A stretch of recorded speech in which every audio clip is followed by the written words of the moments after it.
नमस्कार, मी मयुरेश कोंडूर. या विशेष कार्यक्रमात तुम्हा सगळ्यांचं स्वागत. मर्दानी मुंबई पुण्यासह सगळ्याच महानगरांमधल्या घडामोडी आता आज आपल्याला बघायचं आहे, पण सुरुवातीला बातमी या मर्दानीची. पिंपरी चिंचवडमध्ये महाविद्यालयीन शिक्षण घेणाऱ्या अश्विनी रेड्डीवर एकतर्फी प्रेमातून हल्ला झाला. तिच्याच वर्गामध्ये शिकणाऱ्या राजेश बक्षी नावाच्या एका मुलानं सत्तूरनं तिच्यावर हल्ला केला होता. मात्र अशा प्रसंगातही अश्विनीनं धाडस दाखवलं. राजेश बक्षीचे सगळे वार तिनं हातावर झेलले आणि स्वतःचे प्राणही वाचवले.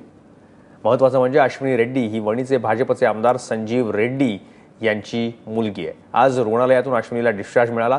लवकरच तिचे हातही बरे होतील असंही डॉक्टरांचं म्हणणं आहे. मात्र नेमका हा प्रसंग कसा बाका होता, त्यातून अश्विनीनं स्वतःवर हल्ला झालेला असताना सुद्धा स्वतःला कसं सावरलं आणि त्यातून स्वतःचे प्राण वाचवले, धाडसानं त्याला तोंड दिलं, जाणून घेऊयात अश्विनी आणि तिचे वडील संजीव रेड्डी यांच्याच तोंडून. एकतर्फी प्रेमातून होणारे हल्ले अनेक वेळा मुलींच्या जीवावरती बेततात. अश्विनी रेड्डीच्या जीवावरतीही अशाच प्रकारे 3 एप्रिलला राजेश बक्षीच्या स्वरूपामध्ये संकट आलं होतं. परंतु जीवावरती आलेलं हे संकट, प्राणांवरती आलेलं हे संकट तिने हातांवरती पेलेलं. आज अश्विनीचे दोन्ही हात जायबंदी आहेत, परंतु तिनं जी समयसूचकता दाखवली त्यामुळे ती या संकटातून बाहेर येऊ शकली. काही दिवसांच्या उपचारानंतर तिला घरी सोडण्यात आलंय. ती आणि तिचे वडील भाजपचे आमदार संजीव रेड्डी आपल्यासोबत आहेत. साहजिकच कोणी कल्पना केली नसेल, तुलाही अंदाज आला नसेल की हे इथपर्यंत जाऊ शकतं. तर काय नक्की तू त्यावेळी विचार केला होता ज्यावेळी तुझ्यावरती हल्ला झाला? कारण मुली बऱ्याच वेळा घाबरून जातात अशा सगळ्या प्रकारांमध्ये. म्हणजे हे सगळं एक तर म्हणजे कल्पनेच्या बाहेर होतं. असं कोणी इमॅजिन तर करून चालत नाही की कोणी चाकू वगैरे घेऊन. After all we all were students, so एक स्टुडंट असा करू शकते कोणी, एवढं तर डोक्यात आलं नव्हतं. मी नॉर्मली रेग्युलर टाइमवर आपल्या कॉलेज जात होती, तर काही नाही, त्यांनी रस्ता थांबवला माझा. म्हणे कंप्लेन केली तू, म्हणजे असे 2-3 प्रश्न विचारले त्याने. मी म्हटलं मी पुन्हा कंप्लेन करून देईल, माझा रस्ता सोड, असं बोलली मी. आणि त्याच्यानंतर त्यांनी लगेच चाकू काढून हल्ला करायला सुरू केला. म्हणजे माझ्यासाठी तर कम्प्लिटली पूर्णपणे हे म्हणजे ऍक्सिडेंटल होतं. मला काही एवढी कल्पना नव्हती. कोणी त्या ठिकाणी मदतीला नसेल त्यावेळी, ज्यावेळी हा सगळा प्रकार सुरू असेल. मुली जास्त होत्या आणि मुली म्हणजे घाबरून गेल्या त्याही काय करणार आहे. एक मुलगा होता, तो लगेच धावून आला होता मदतीसाठी. त्यांनी केलं ते प्रयत्न केले त्यांनी. मग दुसरा मुलगा आला, त्यांनी प्रयत्न केले. मग तिसरा मुलगा आला, त्यांनी हेल्मेटनी मारलं, तेव्हा जाऊन तो खाली पडला होता. किती दिवसांपासून हे सगळं सुरू होतं? महाविद्यालयाच्या शिक्षकांकडून काही त्याबाबत त्याला समज देण्यात आली होती? एक्झॅक्ट असं सांगू नाही शकत मी कधीपासून सुरू होतं म्हणून. पहिले मी इग्नोर करायची, ठीक आहे होतात अशा गोष्टी, आपण इग्नोर केलेलं बरं. नंतर जेव्हा मला जास्त वाटलं तेव्हा मी कंप्लेन करून टाकली. आणि कॉलेजने खूप सपोर्ट केला. त्यांनी म्हणजे लगेच ऍक्शन घेतली होती. त्याच्याकडून अंडरटेकिंग वगैरे लिहून घेतलं होतं. त्याला सांगण्यात आलं की अजून जर का तो त्रास देईल मला तर त्याला रस्टिकेट करण्यात येईल. आणि जेव्हा हे सगळं झालं, कंप्लेन वगैरे केली मी, त्याच्या लगेच दुसऱ्याच दिवशी ही घटना घडली. मग गेल्या 15 ते 20 दिवस तुमचं कुटुंब खूप वेगळ्या सगळ्या प्रसंगातून गेलं. तर एक पालक म्हणून तुम्हाला खूप मोठा दिलासा आहे की तुमची मुलगी सरते शेवटी तुमच्यासोबत आहे. जखमा आहेत, खूप गंभीर जखमा दिसत आहेत तिच्या हाताला, चेहऱ्याला देखील. तर एक पालक म्हणून काय काळजी घ्यावी असं वाटतं तुम्हाला जेव्हा मुलींना आपण शिक्षणासाठी बाहेरच्या शहरांमध्ये, महाविद्यालयांमध्ये पाठवतो आहोत?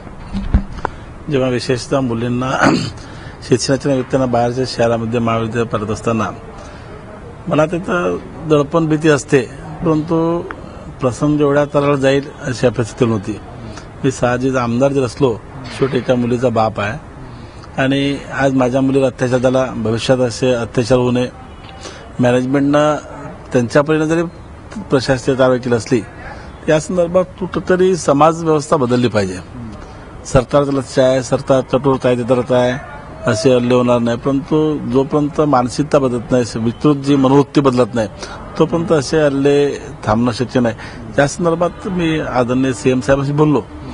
ज्या राजेश बक्षी नावाच्या वित्तुष्ट माणसाने एवढा मोठा हल्ला केला माझ्या मुलीवर, त्याला एवढीच सजा व्हायला पाहिजे. भविष्यात इतर मुलं असे कामं करायला दजाणार नाही. नाही तर बहुतांश काय होते, 1-2 वर्ष मुलं सुटून जाते, पुन्हा इतरावर अशी छाप पडत नाही. सर आता 10 वर्ष 15 वर्ष कठोर किंवा फाशीच्या शिक्षेपर्यंत सजा झाली, निश्चितपणे असे अंमली भविष्यात होणार नाही.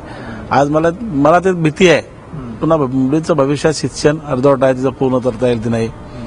तर मी एवढ्या लांब राहतो, पुण्यापासून 1000 किलोमीटर माझं मतदारसंघ, माझा प्रॉपर गाव लांब आहे. पुणे हे शिक्षणाचं माहेरघर आहे. इथं मुलं मुली बरेच जण येतात. सुदैवाने माझ्या मुलाची ऍडमिशन इथं झाली BE सिव्हिलला.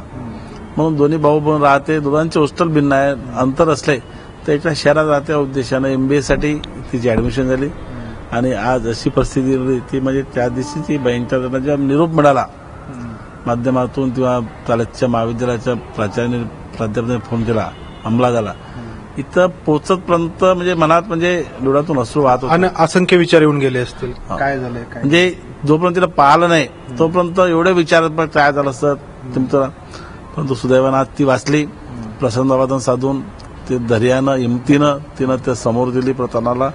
आणि तिचं जे प्रेझेन्स ऑफ माइंड, एवढे वार हात तुटत आहे, आता जे बोटं तुटत आहे, बोटं तुटून दिले, 4 उजव्याचे 3 बोटं, डाव्याचं पूर्ण बोट तरंग तुटून बाहेर गेली.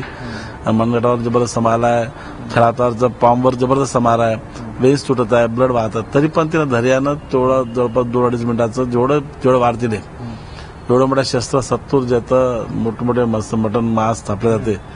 आणि अक्षरशः तिच्या थोड्या मुलीच्या हाताचे रस्ते होत होते. एवढं प्रसन्न पाहू शकत नाही. आज बँडेज आहे, समोर पाहता आत्माची जी परिस्थिती पाहिले, फोटो पाहिले, आपण म्हणजे कल्पनाही करू शकत नाही एवढा भयंकर मार. आज ती वाचली, तशी वाचली. वरची ईश्वराची कृपा म्हणा, तिनं चांगलं कार्य म्हणा, आज वाचली आणि आमचं सुदैव समजतात. काळजी फक्त मुलींनी घ्यायला हवी, त्यांच्या कुटुंबियांनी घ्यायला हवी अशी नाही, तर त्याहून अधिक काळजी त्या मुलाच्या कुटुंबांनी घ्यायला हवी, त्याच्या पालकांनी घ्यायला हवी की आपला मुलगा काय विचार करतोय, कोणत्या दिशेने निघालाय. तेच. आता माझाही लहान भाऊ आहे, मला माहिती आहे तो असं कधी करणार नाही म्हणून, कारण त्याचे व्हॅल्यूज आपण इन्कल्केट केले आहे त्याच्यामध्ये. तर तसे सगळ्यांच्या पेरेंट्सनी तसे व्हॅल्यूज इन्कल्केट केल्या पाहिजे आपल्या मुलांमध्ये. फक्त मुलींना असं बोलून नाही जमत ना की चांगल्याने राहावं, बाहेर चाललंय आपण. तरी मुलांना हे सांगायला पाहिजे की बाहेर चाललंय, कोणाला त्रास देऊ नये, आपण शिक्षणाला जात आहोत, तेच काम करावं, हे सगळं. तर आमदार रेड्डी हे जरी आमदार असले, सत्ताधारी पक्षाशी निगडीत असले, तरी शेवटी ते एका मुलीचे वडील आहेत आणि त्यांच्या बोलण्यातून मुलीप्रती असलेली त्यांची काळजी दिसून आली. आपण या अश्विनीच्या दोन्ही हातांकडे पाहिल्यानंतर तो प्रसंग किती गंभीर होता याचा अंदाज आपल्याला या तिच्या हातांकडे पाहिल्यानंतर येऊ शकतो.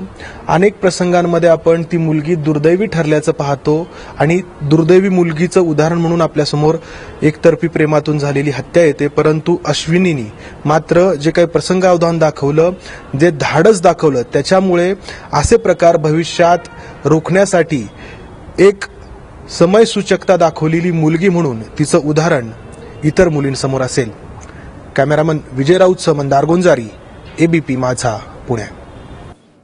फारच नाही, तिला मर्दानी हेच विशेषण योग्य आहे. ज्या प्रकारे तिने धाडसानं याला प्रत्युत्तर दिलं या प्रकारच्या हल्ल्याला. पण त्याशिवाय अश्विनी म्हणाली आणखी एक तेही गोष्ट बरोबर आहे की मुलींचं तर बरोबर आहे, पण त्याचबरोबर अशी जी मुलं असतात त्यांच्याकडे त्यांच्या पालकांचं दुर्लक्ष होतं. जे संस्कार किंवा ज्या व्हॅल्यूज त्यांना शिकवायला पाहिजे ते शिकवल्या जात नाहीत.